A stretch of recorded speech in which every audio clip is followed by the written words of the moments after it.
Jaya Radha Madhava.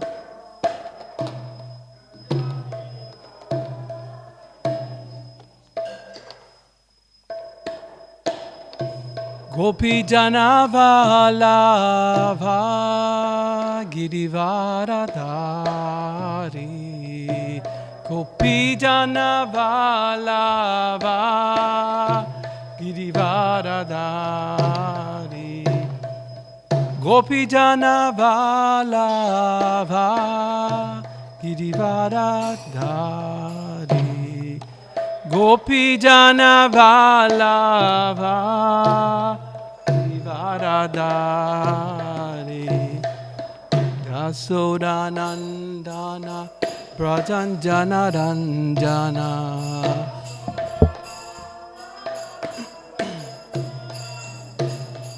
Yasodanandana Brajanjana Ranjana. Yasodanandana Brajanjana Ranjana. Yamuna Tira Vanachari.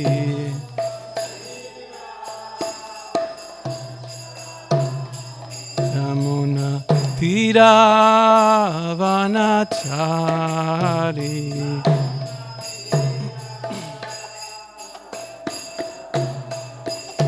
Jaya Radha Madhava Kunja Vihari.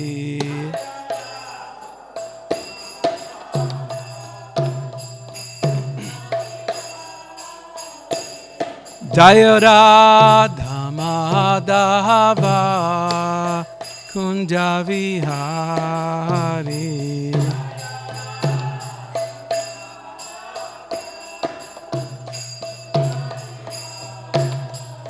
Jaya Sri Krishna Chaitanya Prabhu Nityananda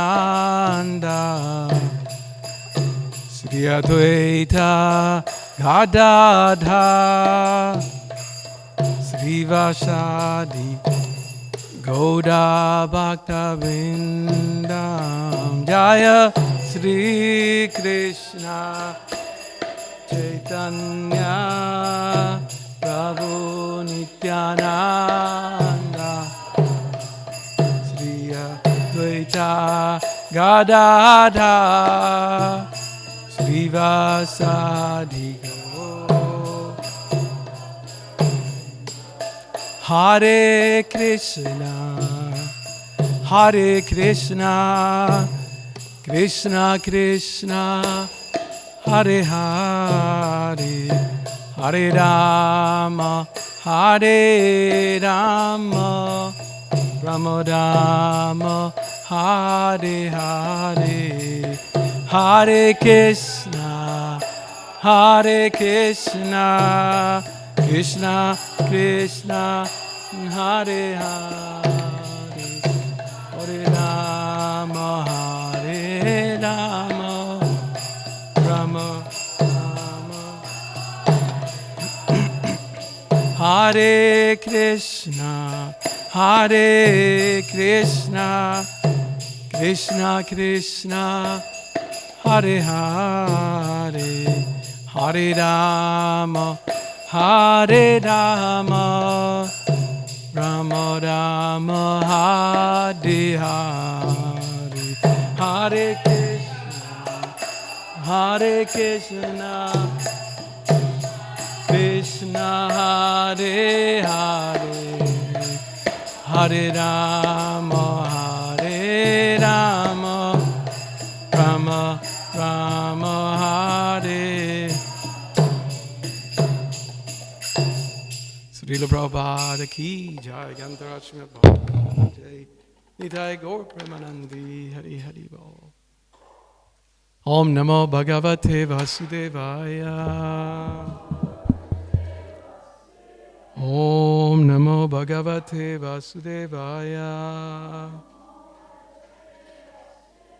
Om Namo Bhagavate Vasudevaya.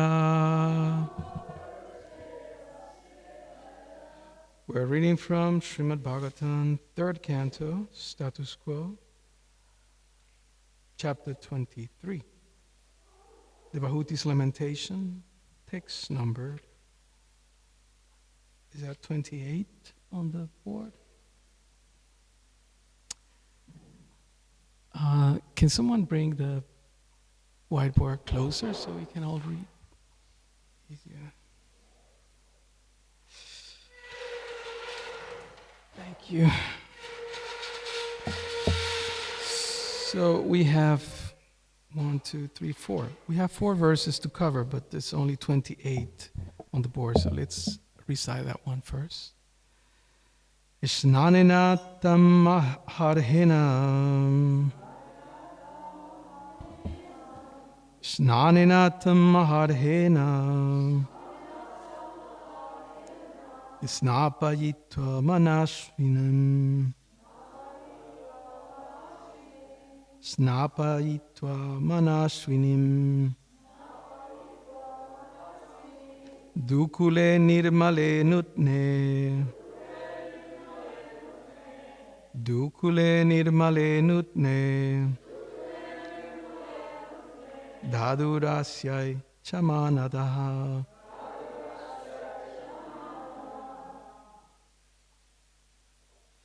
Dadurasyai chamanadaha Snanena tammaharhena Snapajitva manasvinim Dukule nirmale nutne Dadurasyai chamanadaha. Devotees. Snanena tammaharhena Snapayatva manasinim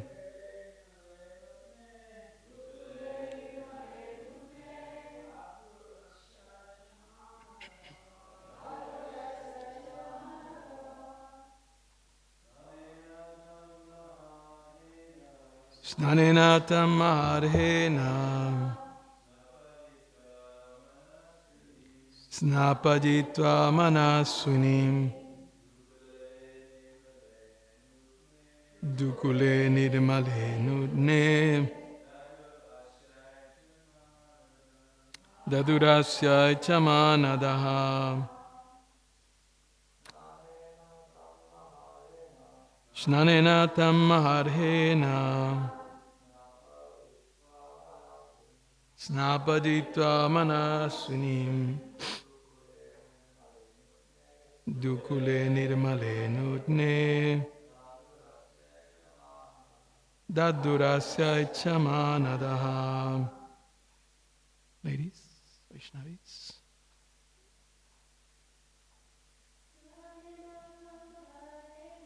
Snanena tammaharhena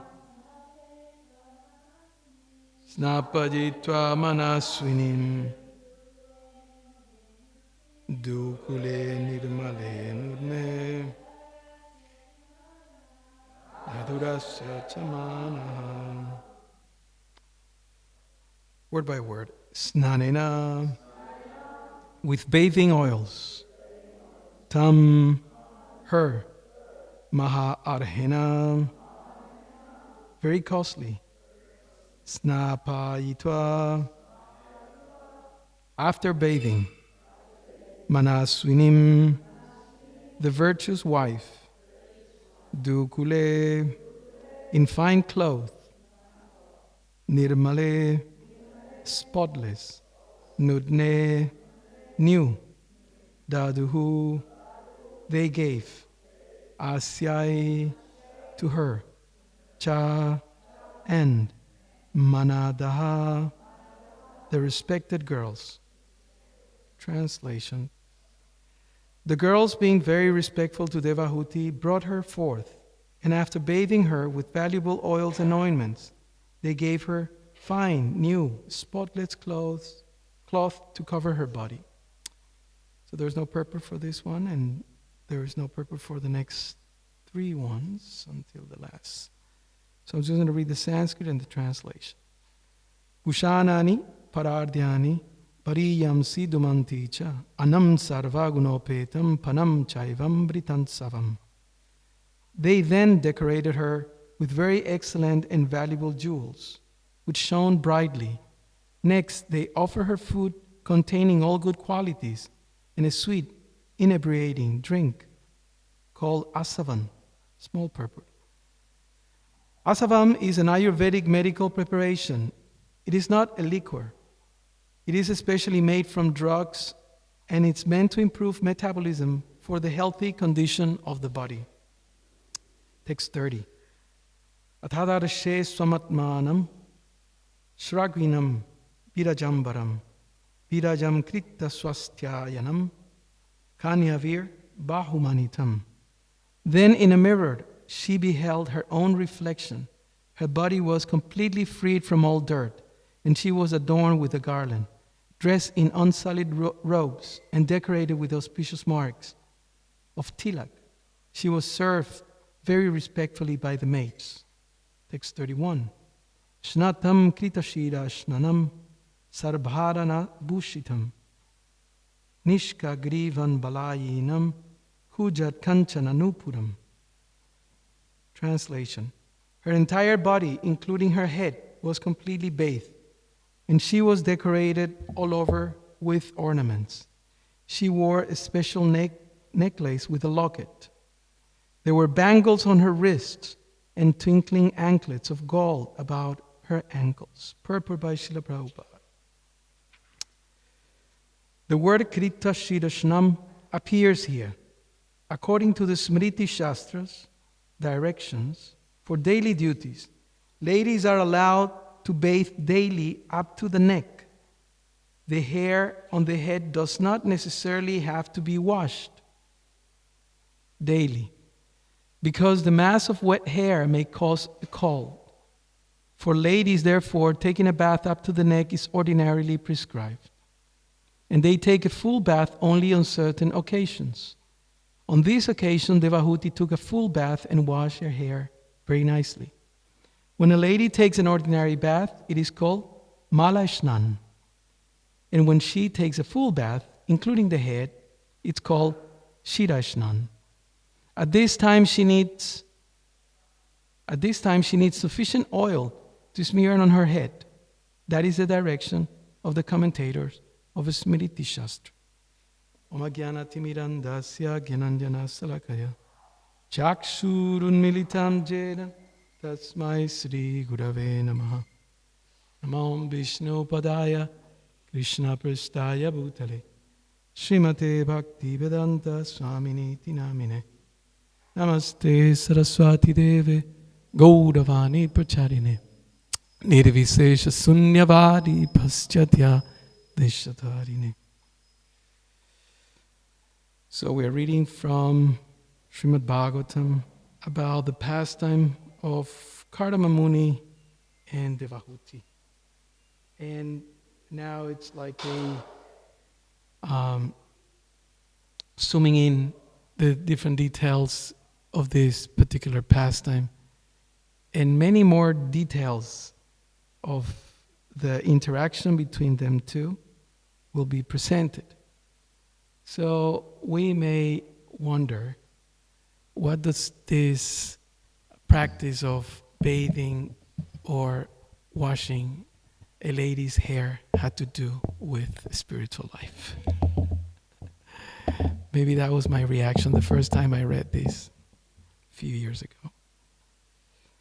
But if we can take things in context, we see that this particular canto, and of course, fourth canto, they go together.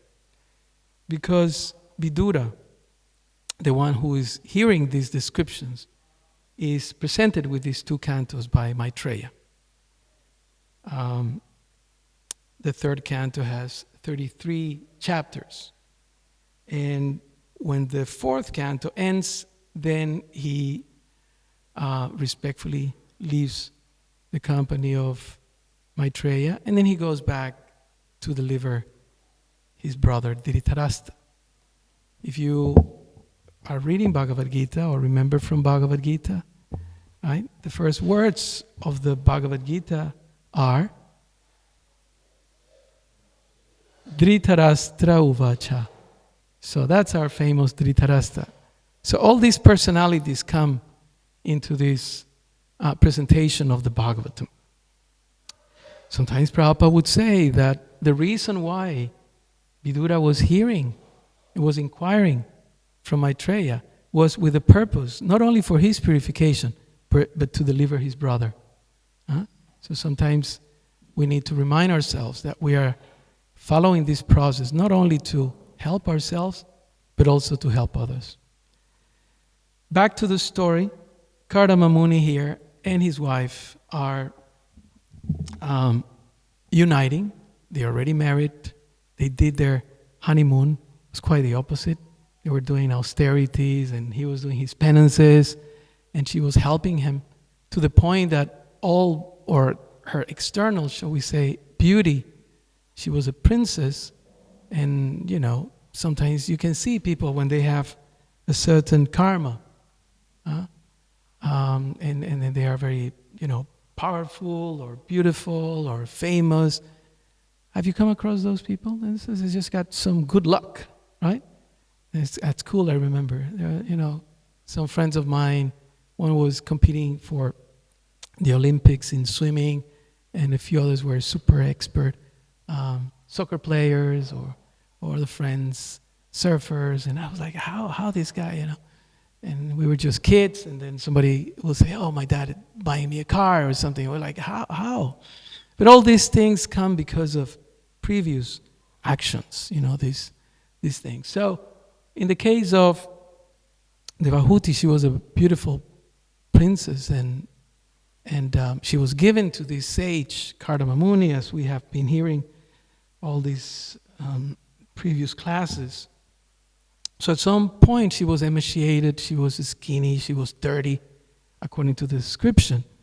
So at this point, this particular section is when she's cleaned and bathed and taken care of and decorated, because she was going to be given to Kardama Muni so they can enjoy and produce progeny and eventually have Krishna himself in the form of Kapiladev as their son.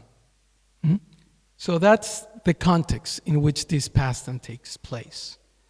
But broadening our scope, again, we may ask, what does this have to do with the spiritual life? These people are getting married, they are so fortunate, they have a huge floating palace, and they can enjoy for years and years and years, right? Isn't it this Maya? Sounds like it's Maya, like normally we say, this is Maya. Sometimes somebody may say, oh, where is this or that Prabhu? Oh, he's became a millionaire. I have some friends like that. Became a millionaire, and now he has this big company or something like that. I have a friend from Malaysia. We used to do Sankirtan together, Lokaswami, and a couple others. Best Sankirtan devotees. Those were the days when Jayananda Maharaj was the regional secretary there, so he was pushing everybody to do Sankirtan. So after the years, I asked some of the devotees, so where is this one, that one? And he had become a multimillionaire in construction company, to the point that he owns his own jet. And they flew to Mayapur or to Calcutta, with a few of the other Sankirtan champions of those days, Singeshwar Prabhu and others like that. But he's fully Krishna conscious. So he still gives a lot of money. He helped to build a temple in the north of Malaysia. And he has a lot of influence in the government, like that. So not only one, but a few of them. And I saw them as brahmacharis. We were sleeping on the floor, traveling around the country, distributing books and preaching. So the point of this, or the broader point of this pastime, is that sometimes when we take up Krishna consciousness, when we take up a spiritual life, and I'm sure some of us at least would have gone through this kind of, how can we say, existential dilemma. To be or not to be a devotee. Right? I don't know if some of you may have had that. Especially in the early days, to be a devotee, in the early days, I say in the early 80s, in my time, to be a devotee, there was only one way. You have to give up everything, right? Study, family, business, work, whatever it is. There was no other way. You just have to join the ashrams. And generally the ashrams weren't that attractive. I don't know what was the situation in Australia. From what I have heard and read from Kurma Prabhu's book, Transcendental Adventure, if you want to know the story of Australian Jatra, you should read that book. But it was very austere, right? Like many times devotees said that when they came here, everyone was camping on tents, right? And the ladies had from what Mother Chamari said, they had a house that was full of rats, so they rather sleep on the tents. It was much more comfortable. So it was very austere, right?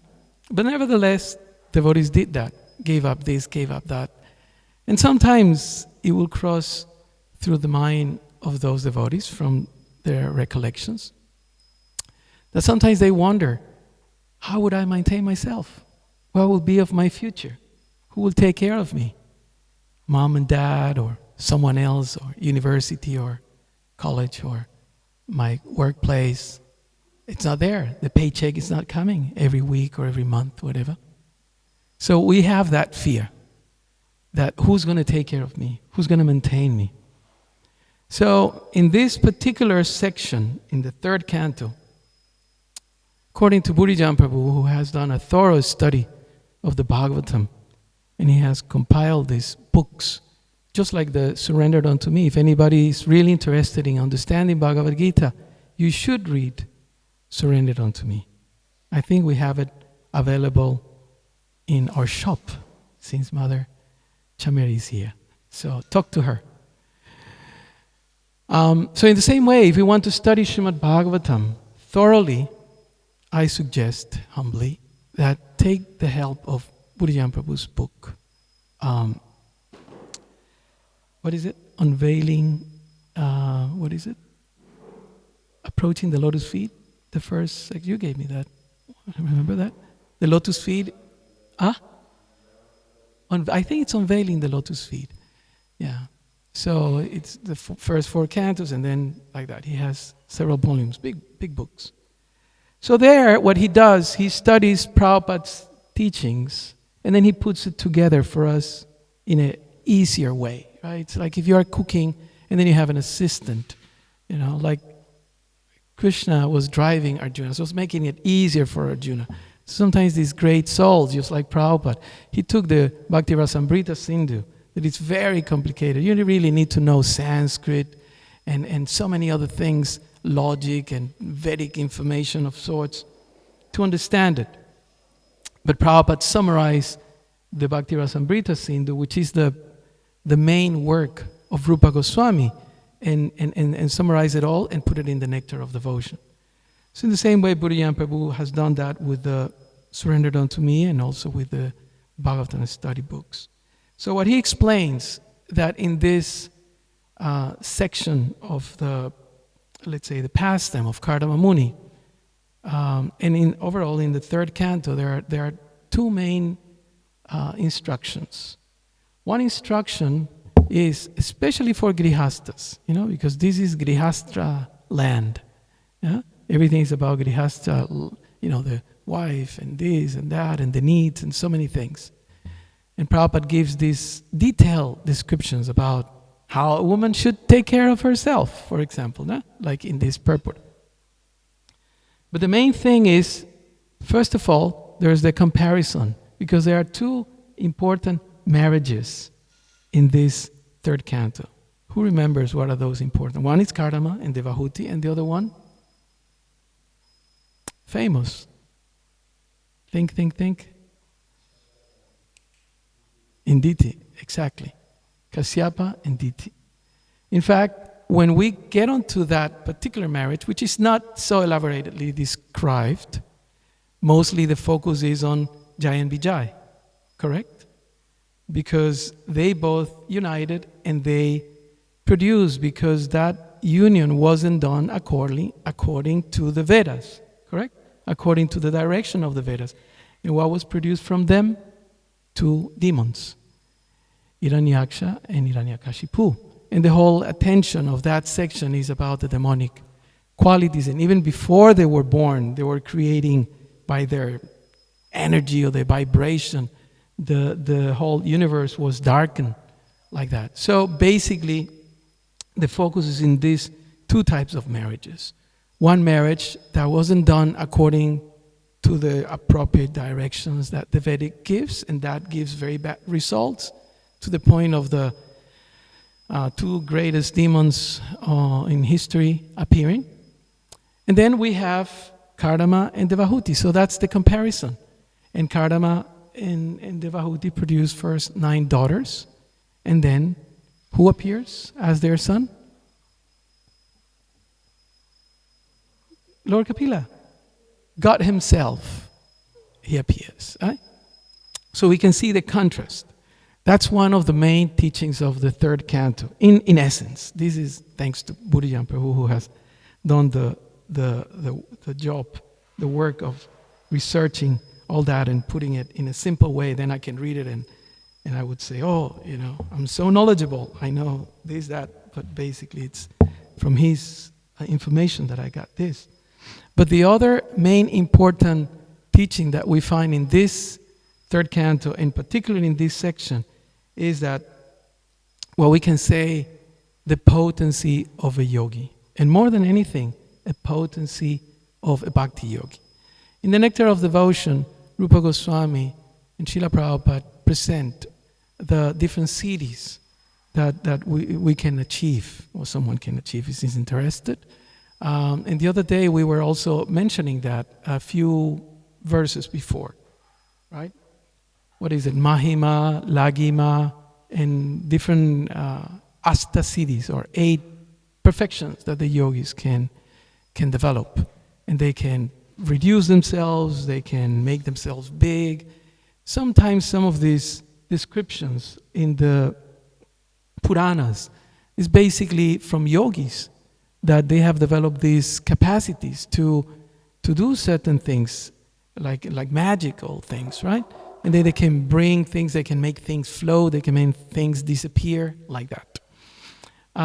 So all these are the potencies that a yogi can manifest.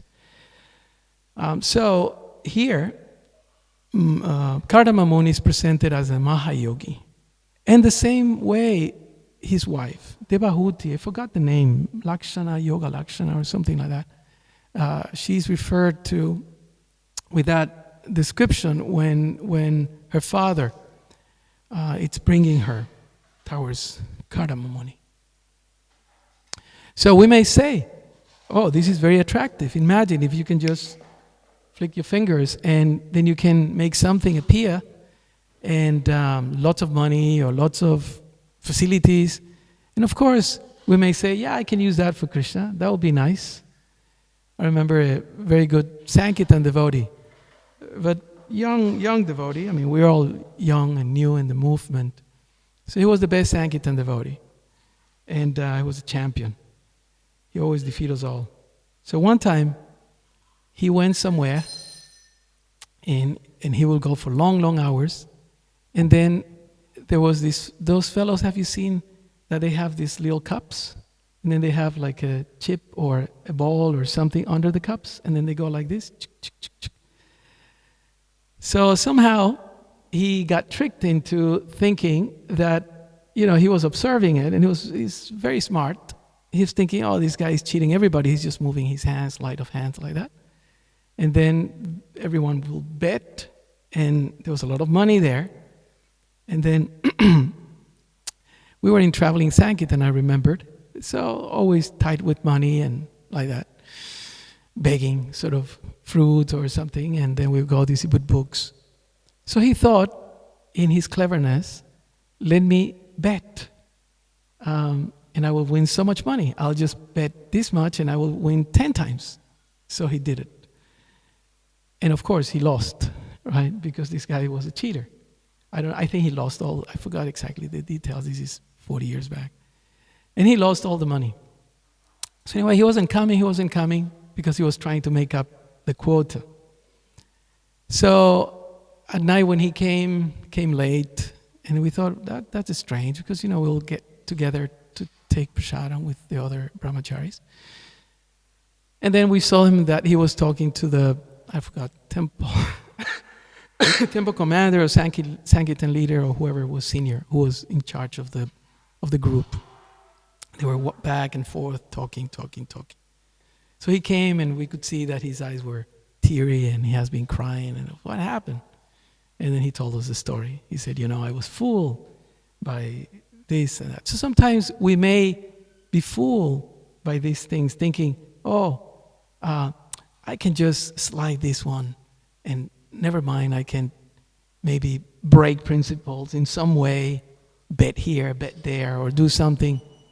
I remember another friend of ours, he fell in Maya with a very rich lady, and the argument was that she will have a big inheritance, and in that way the problems in our jatra will be solved because she had a lot of money and supposedly, and a lot of land and things like that, and that was his argument. So sometimes we fall prey of these allurements that material energy presents. But interestingly, Prabhupada describes all these things in these verses, and there are some verses that are coming, I warn you, they are very intricate and sensitive. Description about the different areas that are attractive from women and how they should dress and how they should, exchange their looks and their movements and things like that. Because it's natural. That's a natural thing. I remember reading a book, who was it? Suhotra Swami, in regards of Vedic psychology. And then in the introduction he says, the nature of men and women are quite different. And then he says, while I'm writing this book, there is Sudevi. You know our Sudevi? Who lives here? Narada's sister. And she was at that time, I think, 2 or 3 years old. And she was already hassling her mother how to dress herself and put the gopi dots and put the little things. And then he say that here it is Sudevi, the little girl, daughter of such and such. And she's already, as a little kid, trying to be. I remember my little daughter, Janavi, as a little thing. She was, dressing up and putting her cholis and like that. It's just little things. So nature is there, despite what's going on nowadays. I don't want to get into that. But the nature is there. And Prabhupada will, head on, deal with that and comment on some of these aspects of feminine nature and masculine nature, etc. But the main point, the most impressive thing of this pastime is this amazing capacity that Kardama had to create this mansion. It's not a mansion, but just like, it's like 10 mansions from the description. It's floating, so you can go everywhere. So that's the potency, we may say, of a yogi. Srila Prabhupada presents further.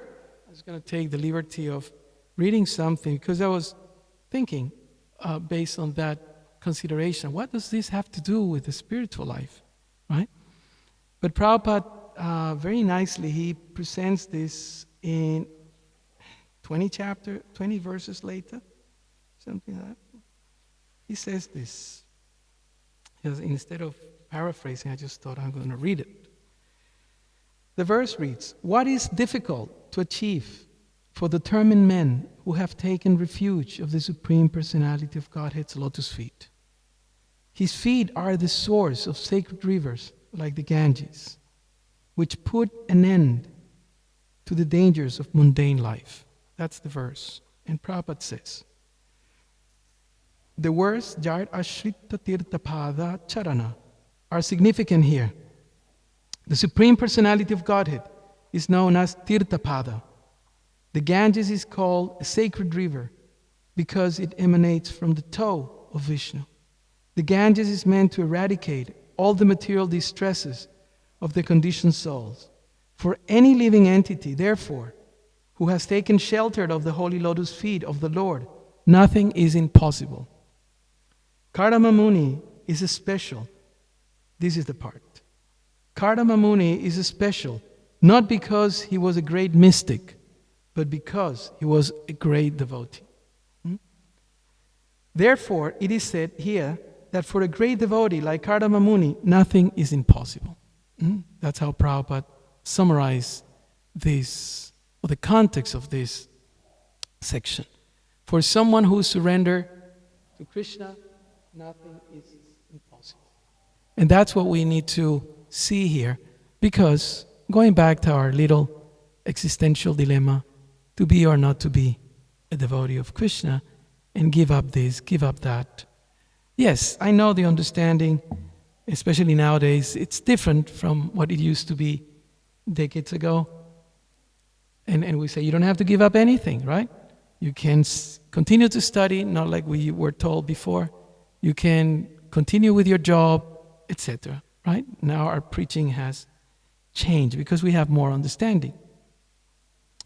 But still, the recommendation is, the first recommendation that, or description that Krishna gives to Arjuna, when Arjuna asks him at the end of chapter 2, he says, what is a devotee? That's the question. How can I recognize him? He asks 4 things, right? What's his language? How does he talk? How does he sit? And how does he walk? 4 things. So how is a devotee? That's he wanted to know. Just I can compare. So you're telling me to devote myself to you. You're emphasizing bhakti. So how can I see the proof before and after? This is what it is. And the very first thing that Krishna says to Arjuna is Kamam Prajahati, right? You know that verse? Prajahati Jada Kaman. Prajahati Jada Kaman. That the first quality of a devotee is that he gives up his desires. That's the first quality. So how can I give up my desires? So many desires that I have. I want this, I want that, I want so many things.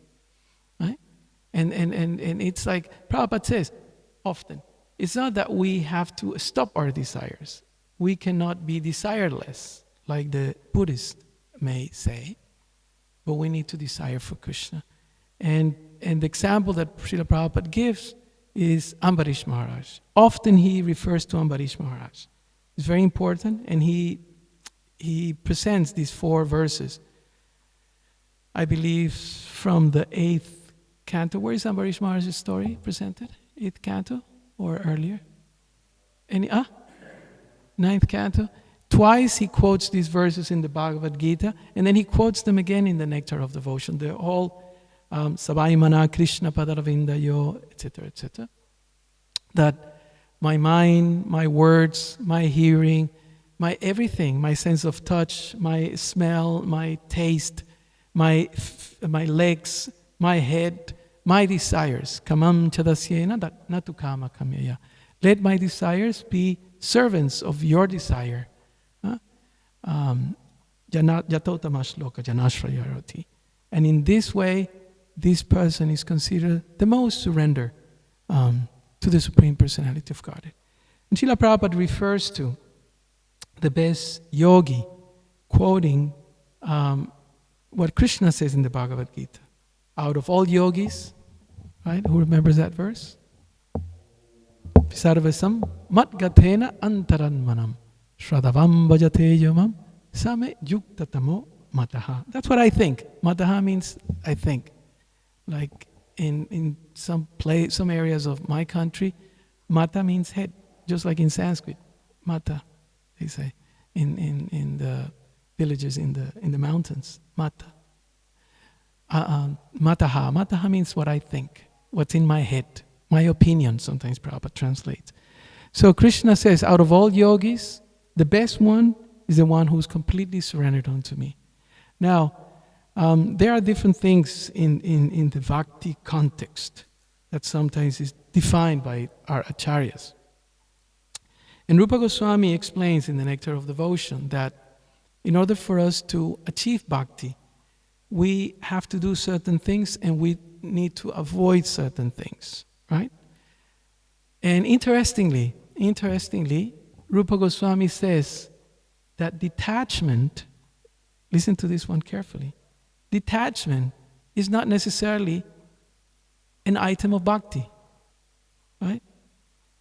Neither is jnana, right? We are here not to become very knowledgeable. We are here not to become very renounced, although knowledge and renunciation is often there. But we are here to become very devoted to the Lord. That's refining the process of bhakti, just like cooking, that you may learn how to boil things and put salt or sugar. But then if you want to refine your cooking or your playing instrument or something like that, then the experts will tell you, no, you have to do it like this. You have to wait until the rice is like this, and then you put this and that, like that. So you refine your bhakti. So in the beginning, Prabhupada explains in the Nectar of Devotion, in the beginning, we may think that we have to get a lot of knowledge, and we have to be very renounced. Srila Prabhupada made it very, very easy, very simple. Maharaj was referring to that, I don't know if yesterday or before yesterday, I was hearing the class online, when he says the main austerity that Prabhupada asked us to do was what? If anybody was in the class, or if anybody remembers. No? Like he says, hello? Yes? No? Huh? He says, come to Mongol Arti. That's what he said. I was comfortably laying in bed because of my injury. And I was thinking, here I am, lazy me. Come to Mongol Arti and chant 16 rounds and engage in service, etc. So that's the only thing that Prabhupada asked, really. I mean, that's what we say, but there are so many things that are there. We read Nectar of Devotion, 64 things to start with. Shocker, right? And in the beginning, we were told what? Chant Hare Krishna, be happy, and take prasadam. As much as you can, as many times as you want, not a problem, right? That's our line. So, this section of the Bhagavatam encourages and proves a particular statement.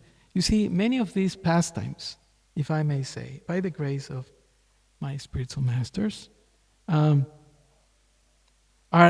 examples of what a particular verse says earlier on. That's why the first two cantos are compared to the lotus feet of Krishna. Right? So we really need to know those two cantos. First canto, 19 chapters. Second canto, 10 chapters. We really need to at least know the titles, and who are the main personalities, and what are the main pastimes or instructions. The main instruction of the first canto is how to be a disciple and how to listen. Shravanam, Shrimbanta Swakata Krishna, famous set of verses that Srila Prabhupada presents as the mission statement of the Bhagavatam. How to listen, right? With humility, etc. And the main instruction of the second canto is what? Who can say? This is not $1 million question. I'm sure that there are many, many other answers. Anybody remembers from second canto? I know you know. Second canto, what is the main pastime that comes out? Who remembers? Someone said something? Lord Brahma,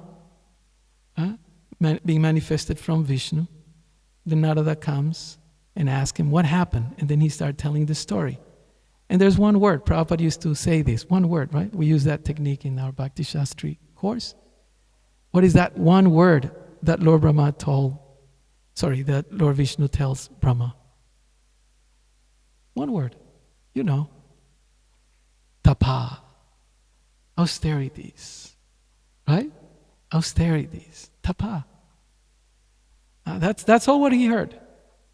So, if we may say, one of the main instructions of the second canto is that we have to do some austerity. When Maharaj was giving the class, then I thought, yes, this is so to the point. You can see a lot of realization. Subhak Swami. And yes, it's true. That's the first instruction. Now you hear, first canto, and now you do austerities. Stop this nonsense, Prabhupada would say. Drinking, this, that, meat eating, sex monger, and all those things. Right? And become a devotee. And this pastime also, it's a confirmation of a famous verse that I think Rupa Prabhu quoted, and maybe others also, because it's a common theme in the Bhagavatam. And the verse is, Akama sarvo kamova moksha kama udaradi tivrena bhakti yogena jayate purusham param. Correct? That's jayate purusham param. That's in the second canto, in third chapter, text number 10. Where the verse says that even if you have all the desires, or you have no desires, sarva kama or akama, even if you have the desire of liberation, moksha kama udaradi, right? Tivrena. Tivrena means what? With determination. Maharaj was banging his hand on the seat. Yeah, just do it. Just do it. Like the slogan says, just do it. They're ahead of this one is late. Anyway, so this is the message of this pastime. Even if you have all the desires, what does Krishna says at the end of the famous verse of the Bhagavad Gita when he tells Arjuna to surrender and to give everything? What are his last words? Either in Sanskrit or in English or in Australian. Because he uses, don't worry. Be happy, like the song says. No worries. No worries, as they say here, right? Ma suchaha. That's what he says, literally. Ma suchaha. Don't worry. So you have this desire, but I want to have a wife. I remember somebody wrote in one of our exams, tell us how do you apply this, the teachings of this chapter in your life. And the devotee wrote, when I joined, my biggest impediment was I always wanted to have a family. And by the preaching that I heard from the devotees initially, I thought I will never have that desired fulfilled. Right? That was, But then when I started reading and hearing more and asking questions, then I understood. I can have a family in Krishna consciousness. That was her big realization. Right? She honestly presented that in her exam. Very personal, very honest. So this is the message. That doesn't matter how many desires we have. If they are connected with Krishna, we can fulfill those desires and utilize, or as Prabhupada used that all English word, dovetail them in Krishna consciousness and be happy, and everybody wins. That's the real win-win situation. Okay. So we stop here. If there's any questions or comments, corrections, please. Surrendered unto me. Yes, Mother Chameri is here. She can fix you up. Surrendered unto me. It's there. You go. Yeah.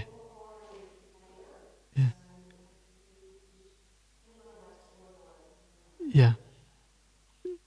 4 left, like they say in online. 4 left. Yeah. Yeah. Amazing book. This is not just to glorify Maharaj Purijan Prabhu, but it changed my life. After a couple of decades or more in this movement, when I read that book, it just ignited something, and then so many things come out from that. And now is the Bhagavatam, so now we are working on summarizing Purijan Prabhu's work into a program we call Entering Srimad Bhagavatam with my wife. So hopefully we can do something with that as well. Okay, anything else? Srimad Bhagavatam ki jai, Srila Prabhupada ki jai, Gaur Premanandi Hari Hari Bol.